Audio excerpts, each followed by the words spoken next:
ब्रह्मानन्दं परमसुखदं केवलं ज्ञानमूर्तिं द्वन्द्वातीतं गगनसदृशं तत्त्वमस्यादिलक्ष्यम् एकं नित्यं विमलमचलं सर्वधी साक्षिरूपम् भावातीतं त्रिगुणरहितं सद्गुरुं तं नमामि।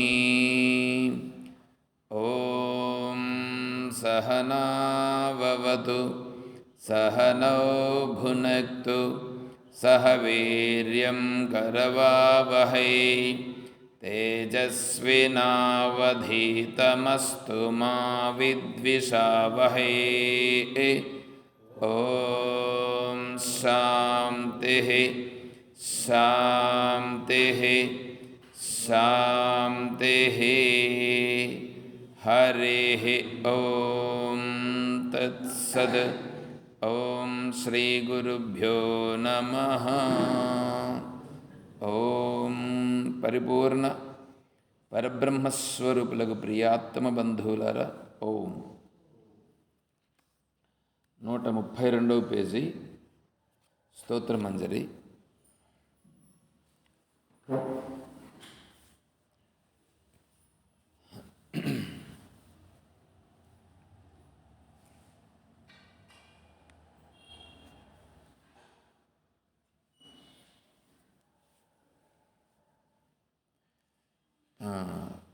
రెండవ శ్లోకం.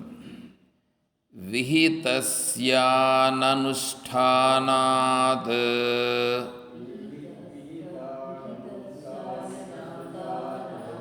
విహితస్య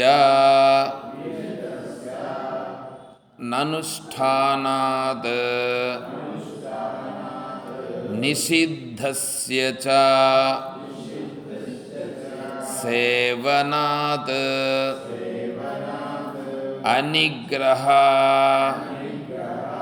చ ఇంద్రియాణం నరః పతనమృచ్ఛతి. విహితస్యాననుష్ఠానాత్ నిషిద్ధస్య చ సేవనాత్ అనిగ్రహశ్చేంద్రియాణం నరః పతనమృచ్ఛతి. నరః అంటే నరుడు పతనమవుతాడు. నరుడు పతనమవుతాడు. ఎట్లా ఉంటే పతనమవుతాడో చెప్తున్నాడు. నరుడు పతనమయ్యేటువంటిది ఎలా ఉంటే వీడు పతనమవుతాడు. ఎందుకోసం పతనమవుతున్నాడు? విహితస్య ననుష్ఠానాత్ నా అనుష్ఠానాత్ ననుష్ఠానాత్. ఏది చెయ్యవలయునో అది చెయ్యుడు, ఏది చెయ్యలనో అది చెయ్యుడు. నిషిద్ధస్య చ సేవనాత్. ఏది నిషిద్ధమో, ఏది చెయ్యకూడదో అది చేస్తాడు. అనిగ్రహశ్చేంద్రియాణం. ఇంద్రియములు నిగ్రహించలేకపోతాడు. ఇంద్రియములను నిగ్రహించకుండా ఉండుట. ఇవి 3. ఒకటి, చెయ్యవలసినది చెయ్యలేదు, చెయ్యకూడనిది చేసినాడు, ఇంద్రియములను నిగ్రహించలేదు. ఇదండి. ఇప్పుడు మీరు సైలెంట్గా కూర్చోవడం అండి,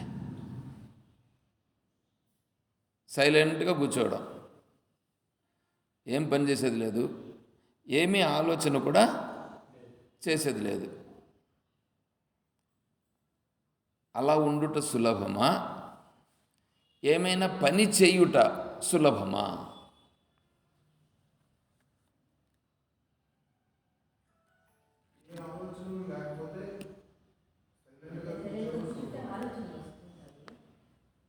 నేను అడుగుతాండేది ఏమంటే, ఏది సులభము? మీరు కూర్చోండే జాగాలోనే కూర్చుండేది, ఏమీ ఆలోచన చేయకుండా గమ్మున కూర్చుండేది, ఇది సులభమా? మీరు ఏదైనా పనులు చేయుట,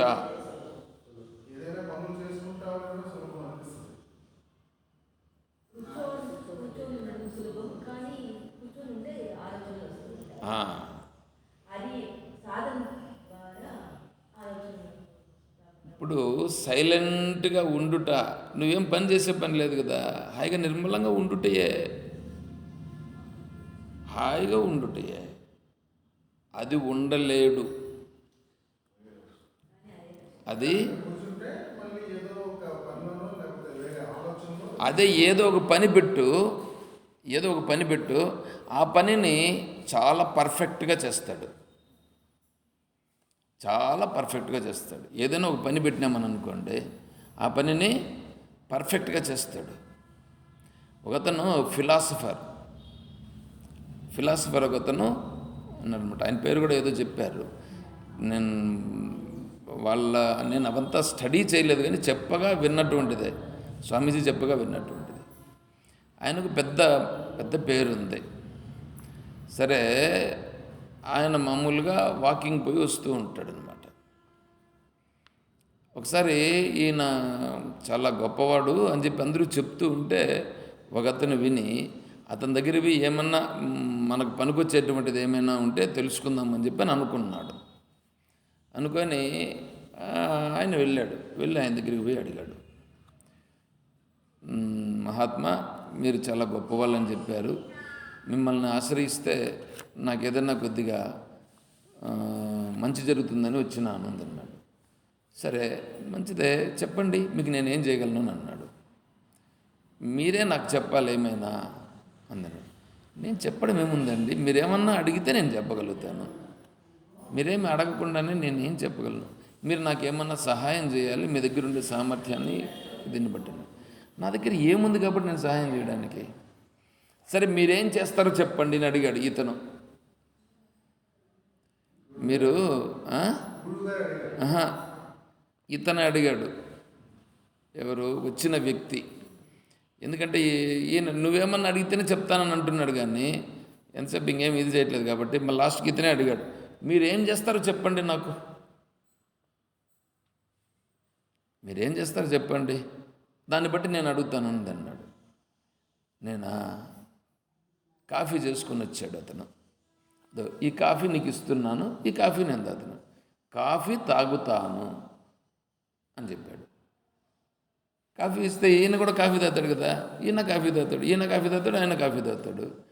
అరే, కాఫీ తాగుతాను అంటాడు ఏందైనా, కాఫీ కూడా తాగేదా కదా, కాఫీ ఇచ్చిన తర్వాత పెద్ద గొప్ప విషయమా? కాఫీ తాగుతాను, కాఫీని మాత్రమే తాగుతాను.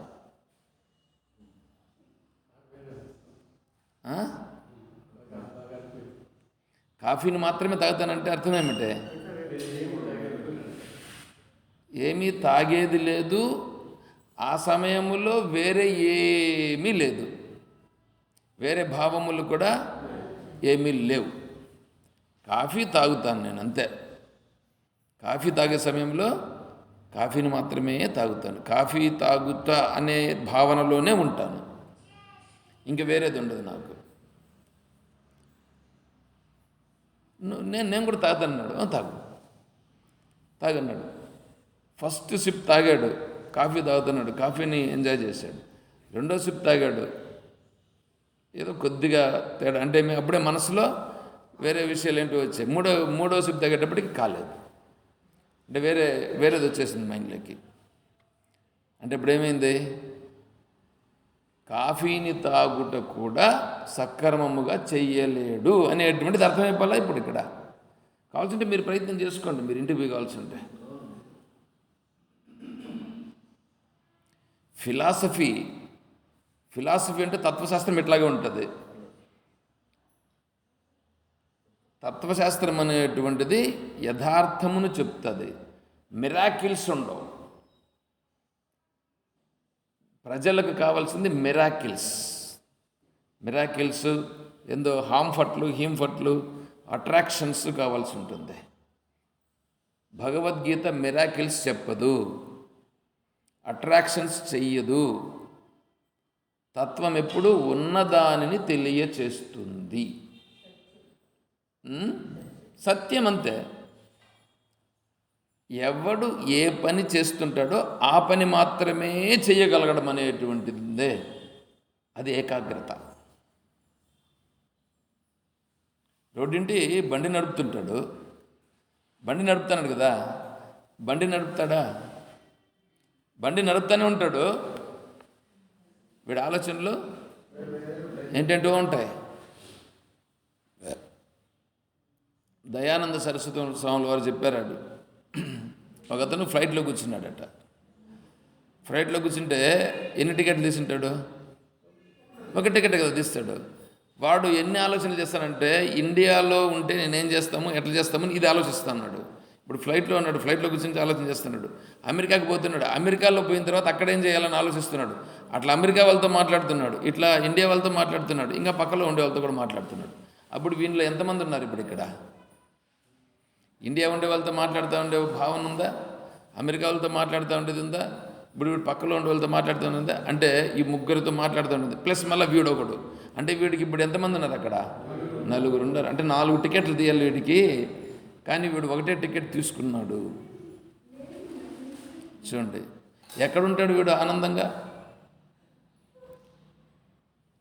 నీవే ఆనంద స్వరూపం, చిదానందరూప శివోహం. చిద్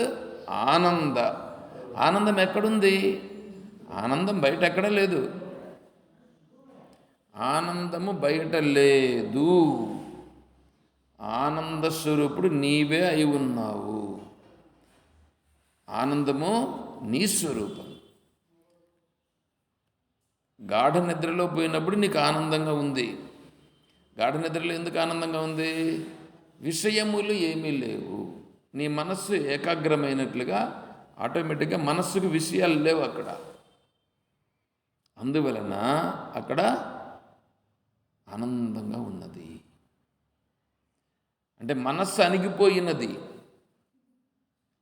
అనుద్బుద్ధ వాసనాంతఃకరణం. ఉద్బుద్ధ వాసనాంతఃకరణము, అనుద్బుద్ధ వాసనాంతఃకరణం అని అంటారు. అనుద్బుద్ధ వాసనాంతఃకరణం అంటే వాసనా సహితమైనటువంటి అంతఃకరణం ఏదుందో, అంతఃకరణం అంటే ఈ మనస్సు అనేటువంటిది వాసనలతో కూడి ఉన్నది. దేహవాసన, లోకవాసన, శాస్త్రవాసన, అనుష్ఠాన వాసన అని అన్ని వాసనలే. నీకు వాసనే లేకపోతే, వాసన అంటే కంపన అనుకోవద్దండి, మనస్సుకు సంబంధించినటువంటి మనసులో ఉండే భావములు ఉన్నవే అవి వాసనలు. ఈ వాసనల వలనే నువ్వు బహిర్ముఖుడవుచున్నావు. ఏమంటే మీరు ఒక్కరే కూర్చొని ఉండగలరా? ఒక్కరే కూర్చొని గంట సేపు ఉండండి చాలు, చూద్దాం, ఉండగలరా?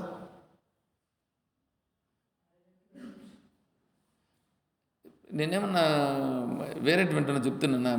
చేయగలిగేటివే కదా చెప్తున్నాను.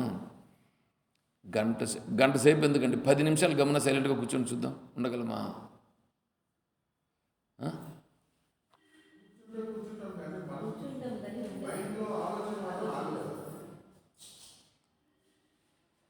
బయట ఏందో ఒకటి తిరుగుతూ మాట్లాడుతూ ఉంటే మీకు యాక్టివ్గా ఉంటారు.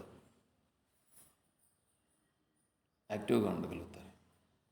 యోగి యుంజీత సతతం ఆత్మానం రహసి స్థితః ఏకాకీ యతచిత్తాత్మా నిరాశీర పరిగ్రహ. ఏమైపోవాలి? ఏకాకీ. వాడేం కావాలా? ఏకాకి. ఏకాకి. ఏకాకి అంటే ఏ కాకి కాదు, ఏకాంతముగా ఉండగలుగుట. మీరు ఒంటరిగా ఉండండి, ఇప్పుడు అందరితో కలిసి ఉండొద్దని చెప్పట్లేదు. కొంతసేపు ఒంటరిగా ఉండుట అనేది మీరు ప్రయత్నం చేసి చూడండి. ఒంటరిగా ఉండుట. ఒంటరిగా ఉండుట. ఎందుకు ఒంటరిగా ఉండుట? వీళ్ళు ఏమనుకుంటారంటే, వీళ్ళు ఒంటరిగా ఉంటే కానీ వీళ్ళకి ఎందుకు పోయినట్లుగా వీళ్ళు ఫీల్ అయిపోతూ ఉంటారు. అత్త కోడళ్ళు ఉంటారు ఇంట్లో. అత్తను చూస్తే కోడలకు కాదు, కోడలు చూస్తే అత్తకు కాదు. సహజంగా వీళ్ళు ఒక రూమ్లో ఉంటారు, వాళ్ళు ఒక రూమ్లో ఉంటారు. సరే, బాగానే ఉంది. వీళ్ళేమో వేరువేరుగా ఉంటారు. ఇప్పుడు హాయిగానే ఉండొచ్చు కదా అట్లాగా. ఆమెను గురించి ఈమె ఆలోచిస్తూ ఉంటుంది, ఈమెను గురించి ఆమె ఆలోచన చేస్తూ ఉంటుంది. మళ్ళీ ఇద్దరు వచ్చి ఒక జాగాలో కూర్చున్నప్పుడు పోనీ కూర్చొని టీవీ ఏదో చూసుకుంటా కూర్చుంటారు. మామూలుగా మాట్లాడుకోవచ్చు కదా. ఆడ మాటల్లో పొసగవు. కానీ ఇంకా తప్పదు. ఏందో అది జరిగిపోతూ ఉంటుంది. అదంతే. అది మనసులో స్పర్ధలు అనేటువంటి పెరుగుతూ ఉంటాయి. చూడండి ఎట్లా ఉంటుందో. అదే నువ్వు ఒంటరిగా ఉండుట అనేది కన్నా ప్రయత్నం చేస్తే, బుద్ధ భగవానుడు శిష్యులు ఉన్నారు. బుద్ధ భగవాను దగ్గర ఉండేటువంటి శిష్యులు ఒకసారి ఇద్దరు భిక్షకు వెళ్ళినారు. భిక్షకు వెళితే ఒక్కొక్కరు ఒక్కొక్క వీధిలో వెళ్ళేవారు అన్నమాట. వీళ్ళిద్దరు ఏం చేశారు? వీళ్ళిద్దరూ ఒకే వీధిలో వెళ్ళారు. ఈ వీధిలో నువ్వు రావద్దనంటే ఈ వీధిలో నువ్వు రావద్దని ఇద్దరు కొట్లాడుకోలేదు, అరుచుకున్నారు. ఇద్దరు అరుచుకున్నారు. అరుచుకుంటే నేను పోతానని నేను. సరే, లాస్ట్కి ఇది ఎక్కడికి పోయింది? బుద్ధ భగవాను దగ్గరికి వచ్చింది. ఇప్పుడు బుద్ధ భగవానుడు వాళ్ళిద్దరిని పిలిచి, మీరేం చేస్తారంటే, మీరు భిక్షకి వెళ్ళొద్దండి, గమన కూర్చొని శ్వాసను పరిశీలించండి. గమన కూర్చొని ఏం చేయాలా? శ్వాసను పరిశీలించుట. మనం ధ్యానం చేసేటప్పుడు చెప్పినాం, శ్వాసను పరిశీలించుట. అప్పుడేమవుతుంది తెలిసిన? మనస్సు ఏకాగ్రమవుతుంది. ఏమండి, స్థూలము సూక్ష్మము రెండున్నాయి. స్థూలమును పట్టుకునేది సులభం, సూక్ష్మమును పట్టుకునేది కష్టం. నువ్వు బయట ఉండదు చూడండి, బయట ఉండేది చేయడం అంతా స్థూలము, బయట ఉండేది చేయడం అంతా స్థూలం.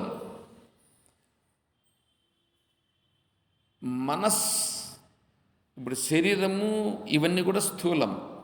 శరీరము కంటే ఇంద్రియములు కొంచెం సూక్ష్మం, ఇంద్రియముల కంటే మనస్సు ఇంకా సూక్ష్మం, మనస్సు కంటే బుద్ధి ఇంకా సూక్ష్మం, బుద్ధి కంటే ఇంకా సూక్ష్మం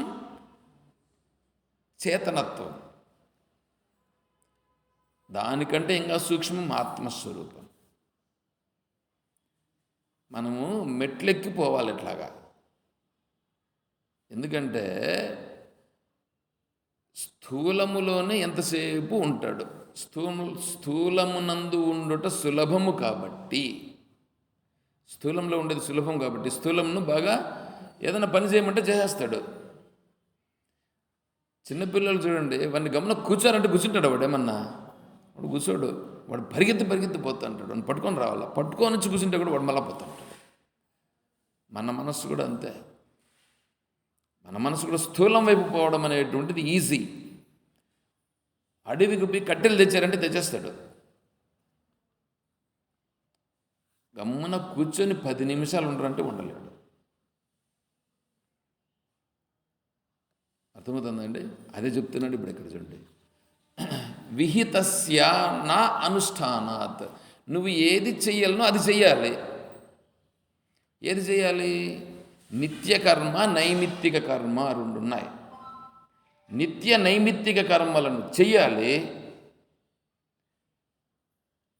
కామ్యకర్మలు, నిషిద్ధ కర్మలు విడిచిపెట్టాలి. నిత్యకర్మ, నైమిత్తిక కర్మ చేసి తీరాలి.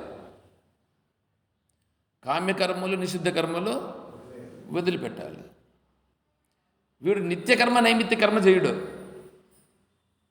నిత్యకర్మ అంటే పొద్దున్నే లేచి సూర్యభగవానుడు వచ్చే లోపల స్నానం చేసి సూర్యభగవానునికి అర్ఘ్యప్రదానం చేసి గాయత్రి మంత్రానుష్ఠానం చేయడం, ఇది నిత్యకర్మ.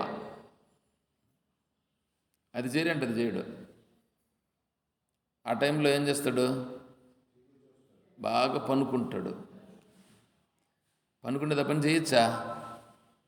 చేయకూడదు. ఆ సమయంలో ఆ పని చేయకూడదు, ఆ పనే చేస్తాడు.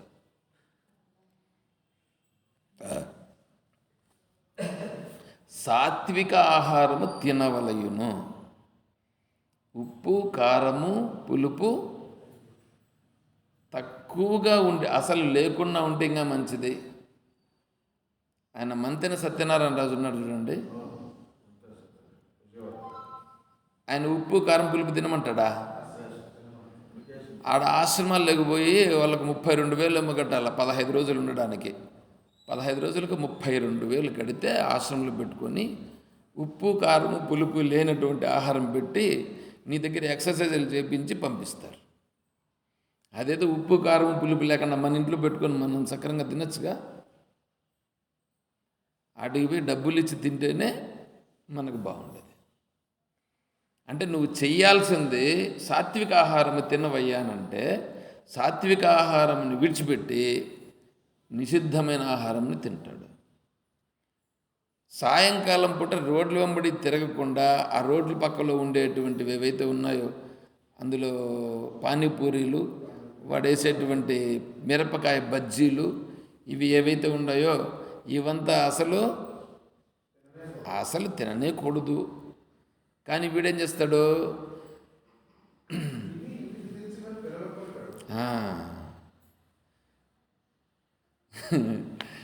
పెళ్ళైన కొత్తలో ఒకసారి మదనపల్లికి పోయినాం. మదనపల్లికి పోతే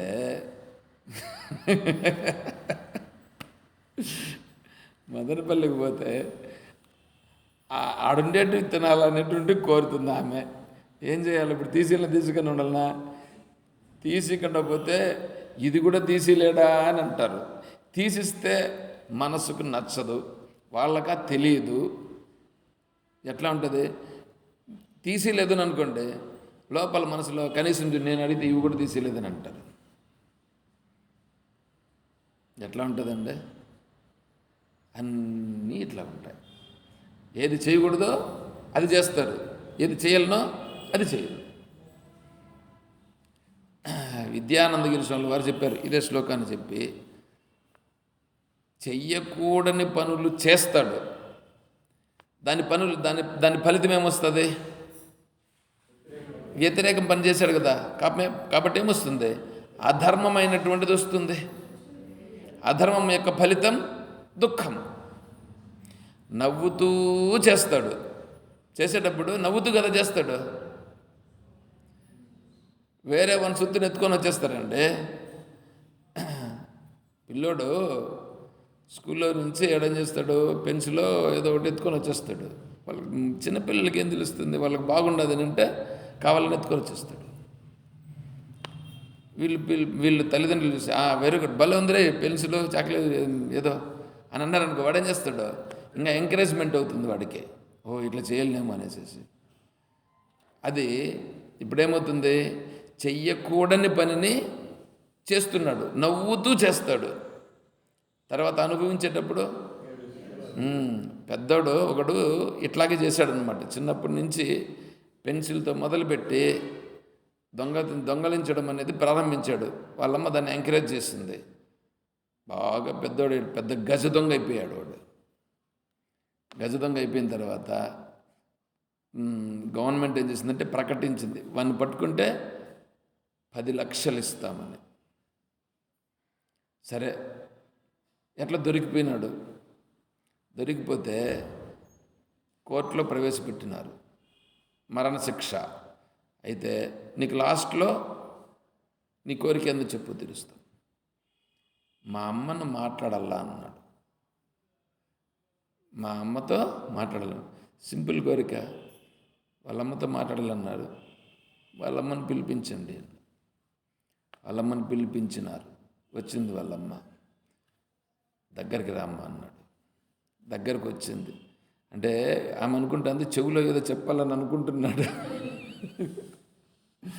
దగ్గరికి వచ్చే లోపల ఆ చెవు దగ్గరికి అట్లా చెవు తీసుకొని వచ్చింది. ఆ చెవుని బట్టి కొరికేసినాడు. చెవుని బట్టి కొరికేస్తే చెవు నొప్పి అయింది ఆమెకి. నొప్పి అయితే చెంపకు బట్టి చెల్లని కొట్టింది. చెంపకు బట్టి చెల్లని కొడితే అప్పుడు అన్నాడు, ఈ చెంప దెబ్బ నాకు చిన్నప్పుడు కొట్టి ఉంటే నేను ఈరోజు ఇక్కడ ఉండేవాడినా. ఈ పని నువ్వు నాకు అప్పుడు చేయలేదు, ఇప్పుడు చూడు ఇప్పుడు చేసావు. అంటే ఇప్పుడు నేను ఇంత బాధ అనుభవించేటట్లుగా చేసింది ఎవరు? నువ్వు. అంటే చేసేటప్పుడేమో నవ్వుతూ చేసేది, దాని ఫలితం వచ్చినప్పుడు ఏడుస్తూ అనుభవిస్తాడు. ఏడుస్తూ అనుభవిస్తున్నాడు అనుకో, పోనీ ఏడుస్తూ నేను చేసుకున్న కర్మను అనుభవిస్తున్నాను అంటాడా వాడేమన్నా? అట్లా అండవు. ఇంకేమంటాడు? దేవునికి నా మీదనే ఎందుకో చూపంట. దేవునికి గంగమ్మకు దున్నపోతు మీద చూపంట. దాన్ని చెప్తాడు వీడు ఏమన్నా, దేవునికి నా మీదనే చూపు వచ్చిందండి అంటే ఏమి, వీడేమన్నా ఒక పెద్ద ఇదన్నమాట. అంటే అది ఎట్లా ఉంటుంది అంటే అవన్నీ చెప్పుకుంటే బాగుండదు. అట్లా వీడు అంటాడు. అంటే దేవుని గురించి తెలిస్తే కదా, భగవంతుని గురించి తెలిస్తే కదా. భగవంతుని గురించి తెలుసుకోవాలనంటే భగవంతుడు సూక్ష్మస్వరూపం. సూక్ష్మం అనంటే ఏదో చిన్నగా అణువుల మాదిరి ఉంటాడని కాదు. సూక్ష్మం అనంటే ఇప్పుడు భూమి కంటే జలము సూక్ష్మం, జలము కంటే అగ్ని సూక్ష్మం, అగ్ని కంటే వాయువు సూక్ష్మం, వాయువు కంటే ఆకాశము సూక్ష్మము, ఆకాశము కంటే సూక్ష్మమైనటువంటిది ఇంకా మనస్. కాబట్టి ఈ సూక్ష్మమైనటువంటిది అనేటప్పుడు ఏమవుతుంది? స్థూలమైనదంతా సూక్ష్మంలో అణిగిపోతుంది. అది సూక్ష్మం. ఇవన్నీ కూడా మళ్ళా దానికంటే పైన ఉండేటువంటిది చైతన్యము సూక్ష్మం. దానికంటే సూక్ష్మమైనటువంటిది ఆత్మస్వరూపం. అంత ఆత్మస్వరూపానికి సూక్ష్మానికి పోవాలంటే ఎవడు పోతాడు చెప్పండి? ఎవడు పోతాడు? ఎంతసేపు బయట ఉండేదాన్ని వైపు పోతా ఉండేటువంటి వాడు సూక్ష్మమైన దాని వైపు వెళ్ళాలంటే పోతాడా? వైరాగ్యం పుష్కలం నస్వాత్ నిష్ఫలం బ్రహ్మదర్శనం. వైరాగ్యం పుష్కలం. వైరాగ్యం అనేటువంటిది పుష్కలంగా ఉంటే కానీ వాడు బ్రహ్మదర్శనం అనేటువంటిది వాడికి కాదు. వైరాగ్యం కలగాలంటే ఏంటి? తత్వము తెలియుట. అంటే ఏది ఎట్లా ఉండదో కరెక్ట్గా తెలిస్తే దాని ప్రకారంగా వాడు ఉండగలుగుతాడు. అదే వైరాగ్యం అంటే. వైరాగ్యం అంటే ఏమి వద్దు, నాకు అదొద్దు ఇదొద్దు అని ఉండడం కాదు. రోడ్డింటికి పోతున్నావు, రోడ్డింటికి పోతా అంటే ఆడొక చిన్న నీళ్ళ గుంతుంది, నీళ్ళ గుంతలో కాలు పెడతావా? కాలు పెట్టకుండా ఏం చేస్తావు? దాన్ని తప్పించుకొని పోతావు. అది తెలిసి కదా నువ్వు పోతున్నావు. అదేవిధంగానే తెలిసి వ్యవహారము చేయుట. వైరాగ్యం అంటే తెలిసి వ్యవహారము చేయుట అండి. అంతేగాని నాకు అదొద్దు ఇదొద్దు, నేను అది చూడను ఇది చూడను అని కాదు. అట్లా కాదు. ఏమండి? దొంగతనము చేయుట. దొంగతనం చేస్తే బాగానే ఉంటుందా? బాగుంటుందా? బాగుంటుంది. ఇప్పుడు ఈ రైతులు ఉంటారే, ఈ శనగ చెట్లు ఉంటాయి. శనగ చెట్లు వీడి దాంట్లో ఏమంటే ఒక 10 ఎకరాలు ఉంటుందండి వీడికి. చేను దగ్గరికి పోతాడు. ఆ చేనులో ఉండేటువంటి శనగ చెట్లలో వీడి శనగ చెట్లలో పెరిగి వాటిని కాల్చి తినవచ్చు కదా, వీడు తినడండి. పక్కలో ఉండే చేనులో ఉండే ఒక 10 చెట్లు పెరుక్కొని వచ్చి దాన్ని కాల్చి తింటేనే వీడికి బాగుంటుంది. ఎందుకు? పాల సముద్రమున పవళించు నా స్వామి, పొరుగిండ్లు పాలు కోరనేల.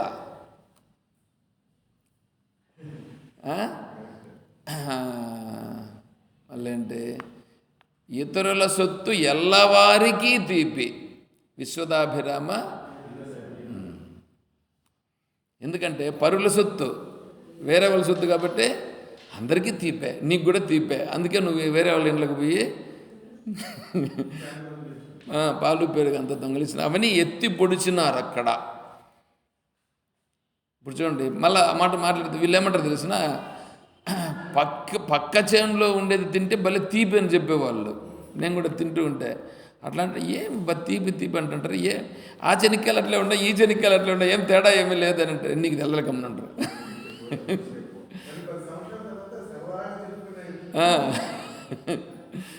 ఇట్లాంటివంతా చూడండి ఎట్లా ఉంటాయో. అందుకే చెప్తున్నారు, విహితస్య నా అనుష్ఠానాత్. అంటే నువ్వు చెయ్యవలసిన పని ఏదో అది చెయ్యాలి. నిత్యకర్మ చేయాలి, నైమిత్తిక కర్మ చేయాలి. నిత్యకర్మ నైమిత్తిక కర్మ అనేటప్పటికీ ఎవరెవరికి అంటే మామూలుగా నిత్యకర్మ అంటే సంధ్యావందనం, తర్వాత ప్రతిరోజు చేయాల్సినటువంటి దైవారాధన, ఆ తర్వాత నీకు ఇచ్చిన పని, నీకు ఏమి పని పెట్టినారో ఆ పని చేయుట. ఆ పని ఏంటి?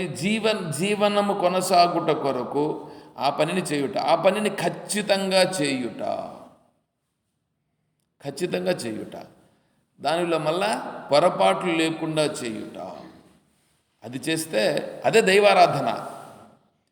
దైవారాధన అంటే అదేనండి. అంతేగాని నువ్వు ఇంటి దగ్గర కూర్చొని దేవుణ్ణి గంటల సేపు ప్రార్థన చేసి ఆటికి పోయి ఆఫీసుకు పోయి ఆఫీసులో పడుకొని నిద్రపోతే అది ఎట్లవుతుంది? అప్పుడు అది పని దొంగలు అవుతుంది.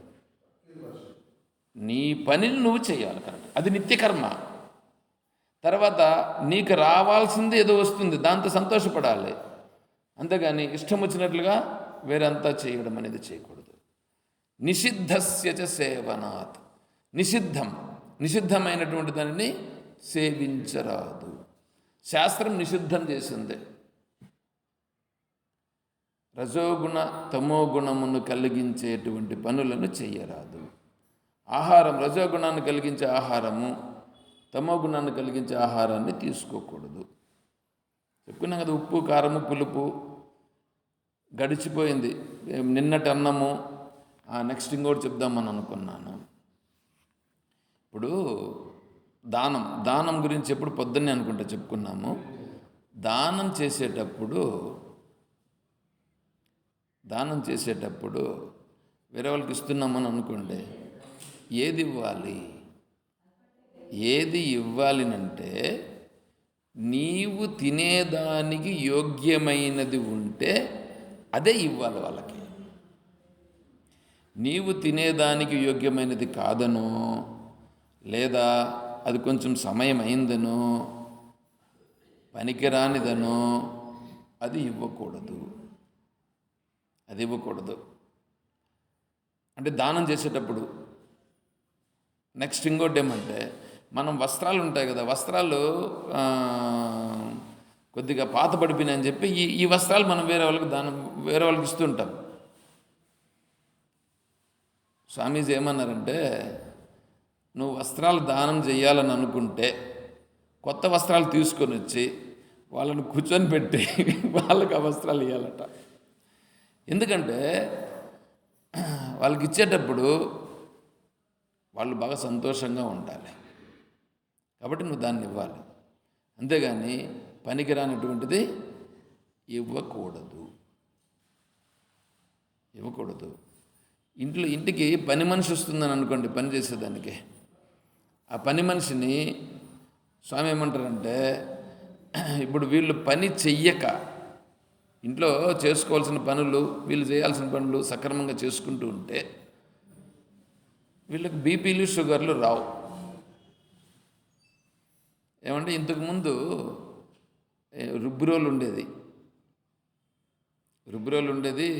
అవంతా నూరేవాళ్ళు.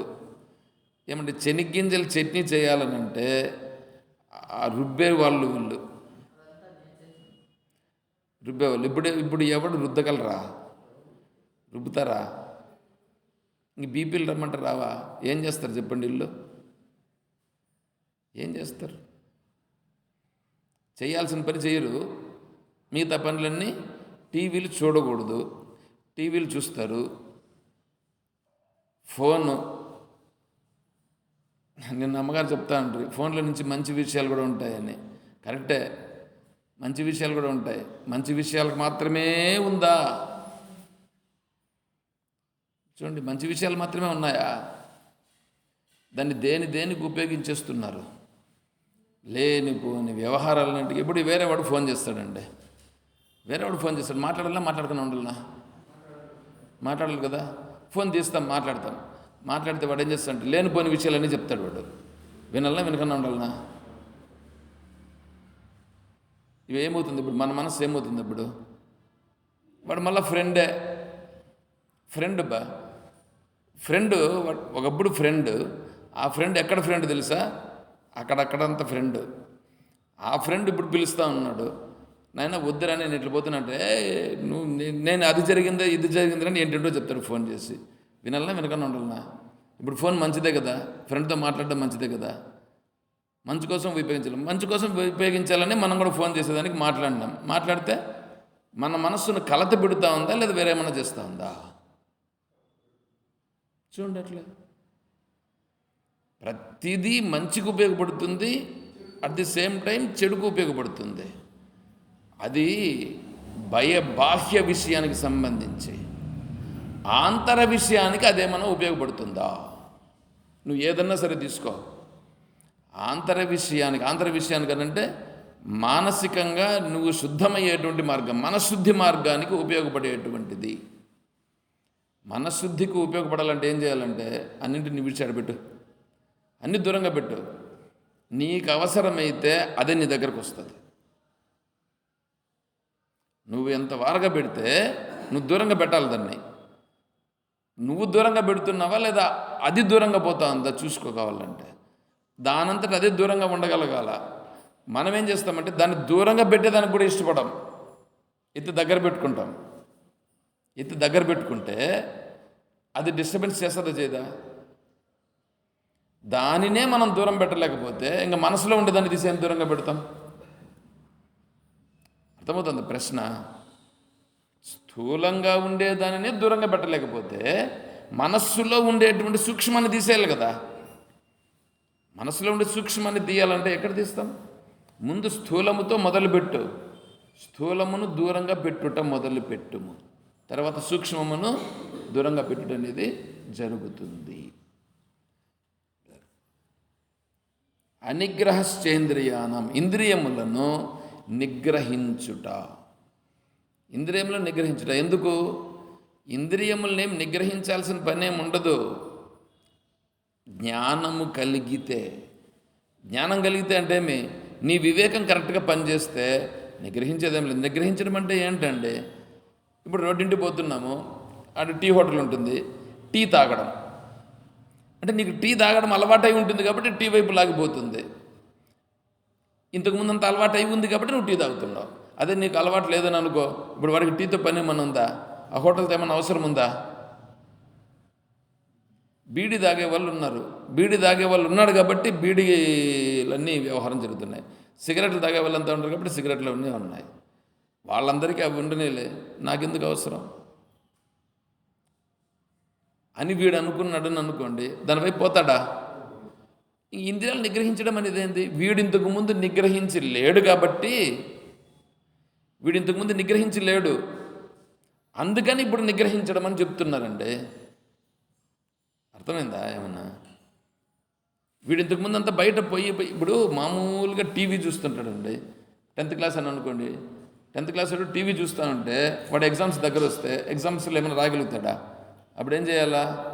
బాగా చూస్తున్నారు కాబట్టి వీనికి ఎగ్జామ్స్ వస్తానని చెప్పేసి వాడిని ఎత్తుకొని పోయి ఆడ హాస్టల్లోనే వేస్తారు. ఆ హాస్టల్లో వేయలేదు అని అనుకోండి, పోనీ ఇంట్లో ఉండడు అనుకోండి, ఇంట్లో ఉంటే ఇప్పుడు ఏం చేస్తారు, వీళ్ళనే టీవీ కట్టేస్తారు. లేదంటే వాడికి ఒక సపరేట్ రూమ్ ఇస్తారు. సపరేట్ రూమ్ ఇస్తే వాడు ఏం చేస్తాడు తెలిసిన, వాడికి ఫోన్ ఉంది కదా, వాడు ఫోన్లో చూసుకుంటూ కూర్చుంటాడు. అందుకని అది కూడా చూసి మళ్ళీ ఇప్పుడు వీడిని కూడా ఇక్కడ కూర్చొని పెట్టుకుంటే అప్పుడు టీవీని కట్టేయాలి, ఫోన్ కట్టేయాలి. రెండు వీళ్ళు ఆఫ్ చేస్తారు. ఇప్పుడు ఆఫ్ చేస్తే వాడికి నిద్ర సక్రంగా పట్టదు. ఎందుకంటే కావాల్సింది చూసుకోండి, మీరు ఎవరితోనైనా మాట్లాడుతూ ఉండి మీరు ఇది చేస్తూ ఉండే వాళ్ళకి మీరు మాట్లాడకుండా పడుకోండి, నిద్ర వస్తుందని చూద్దాం. మీరు రోజు చేసేట అలవాటు అయినటువంటివి మీరు చేయకుండా పడుకోండి, నిద్ర వస్తుందా?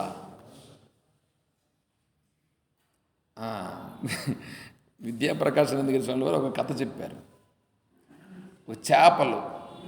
చేపలు అమ్ముకునేవాళ్ళు రామకృష్ణ పరమహంస గారు చెప్పినారట, బెంగాల్లో చేపలు ఎక్కువ.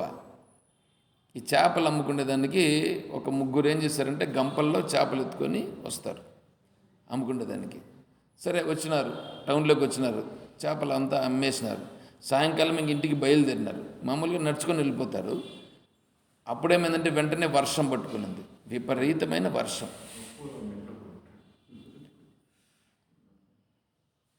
విపరీతమైన వర్షం పడే లోపల ఇప్పుడు పొద్దున్నారు, వీడు ఇంకా ఎక్కడ ఉండేదానికి కుదరలేదు. సరే పోతా ఉంటే మధ్యలో ఒక ఇల్లు ఒకటి కనిపించింది.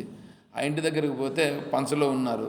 ఆ ఇంట్లో ఉండే ఆయన పాపము కొద్దిగా చూసి వీళ్ళని ఏమో ఉన్నారనేసి, ఏమమ్మా ఏమి ఇక్కడ ఉన్నారని అడిగినారు.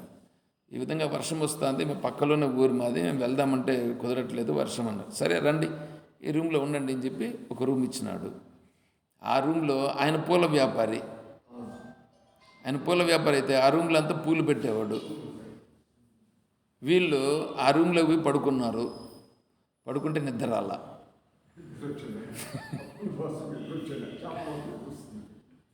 దాంట్లో వీళ్ళు ముగ్గురికి నిద్ర రాకుండా పోతే ఎంతసేపు అయినా అట్లా తిరిగి పడుకుంటారు, ఇట్లా తిరిగి పడుకుంటారు, నిద్ర రాలేదు. అప్పుడు దాంట్లో పెద్ద ఆమె ఉండామే, ఇట్లయితే నిద్ర రాదు మనకి, ఆ బయట ఉండే గంపలు, ఆ గంపలు ఎత్తుకుంటాడు అని చెప్పి నీళ్లు తెప్పించి ఆ గంపల పైన చల్లి పట్టుకొని మధ్యలో పడుకున్నారు. మధ్యలో పడుకొని గంపలు చుట్టూ పెట్టుకుంటే ఆ గంపల్లో నుంచి వాసన వస్తుంది, చేపల వాసన. ఈ చేపల వాసన వస్తే ఇప్పుడు హాయిగా నిద్ర వచ్చింది వాళ్ళకి. అట్లాగా మనకు బాగా అలవాటైపోయింటాయి విషయాలు. ఆ అలవాటైపోయినటువంటి విషయాల నుంచి మనం ఏం చేయాలి? ఇప్పుడు దూరం కావడమే ఇక్కడ ఇంద్రియములను నిగ్రహించుట. ఇలా చేస్తే వీడు పతనం కాకుండా ఉంటాడు. ఏమండి, ఇవి చెప్పాలని, ఇది శాస్త్రం చెప్పాలని, ఇదేమన్నా శాస్త్రం చెప్పేంతవరకు పెట్టుకోవాలన్నా? మనం చేయాల్సిన పని సక్రమంగా చేసుకుంటూ ఉంటే ఇంత దూరం రావాల్సిన అవసరం లేదు. కానీ శాస్త్రం మనకి వీటిని కూడా చెప్తా ఉంది. మనం ఇట్లా, నైనా నువ్వు చేయాల్సిన పని చెయ్యి, చేయకూడని పని చెయ్యొద్దు, నువ్వు నీ మనస్సును ఇంద్రియాలను నిగ్రహించుకుని ఉండు అని చెప్తూ ఉంది. దాన్ని మనం ఫాలో అవుదాం. సరే, ఓం